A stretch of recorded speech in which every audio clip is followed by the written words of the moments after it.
We first previewed Conquest of the New World some 9 months ago back in episode 11 of IE. A cynic would say that type of delay pushes this strategy game toward the vaporware category, but rest assured that Interplay producer Vince DiNardo and the Quicksilver software design team are nearing completion of the game. Conquest is a game of exploration and colony building, which puts it solidly in the same territory already occupied by Microprose's colonization and Interactive Magic's exploration.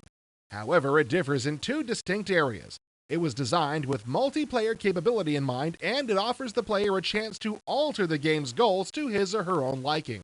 The ability to alter the victory requirements to reflect a certain style of play is one of Conquest's more attractive features. You win this game by accumulating points, and you can gain points in 4 categories: colony building, exploration, diplomacy, and conquest. At the beginning of the game, you're given extra points to distribute among any of the categories. In other words, if your idea of a successful game is to be the only survivor at the end, you'll want to accentuate the conquest category. However, if you're a lover and not a fighter, you'll want to load up on diplomacy points. You can also apply some of your bonus points toward building special abilities, which grant you additional points for certain actions. The best part of this feature is that your opponents have no idea what your special abilities are, which brings an added element of fear and distrust amongst the players. Once you get past the setup and begin playing, you'll notice a few things about the game's maps. They're huge and they reflect the world as we know it. Conquest generates random worlds, but it uses an algorithm based loosely on plate tectonic theory to place continents, islands, mountain ranges, and rivers. There are polar ice caps to the north and south, with temperate zones in between. You'll also be able to modify your view with a wide variety of zoom options, ranging from a satellite view of the entire world down to an extreme close-up. You'll get a pair of ships early in the game. They'll provide you with the explorers, armies, and settlers that you'll need to establish your colonies. You can control the ship itself, or you can order it to explore. If you use this mode near a coastline, your ship will follow it, revealing the outline of the continent or island. If there isn't a coastline nearby, it'll simply set off at random. You can use this same function on land with explorer units.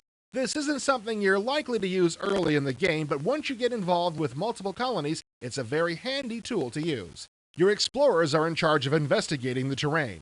Once they've found an appropriate location, a settler establishes a colony which produces gold, metal, goods, wood, and crops.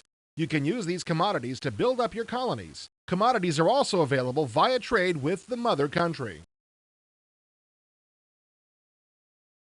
You can also trade with the natives if they're friendly. If they're hostile, it's time to show them what colonialism is all about.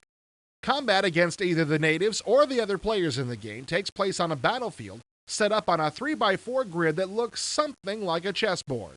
To win a battle, you must move one of your units onto the square containing your opponent's flag. Based on what Interplay is telling us, Conquest of the New World is very much a multiplayer game.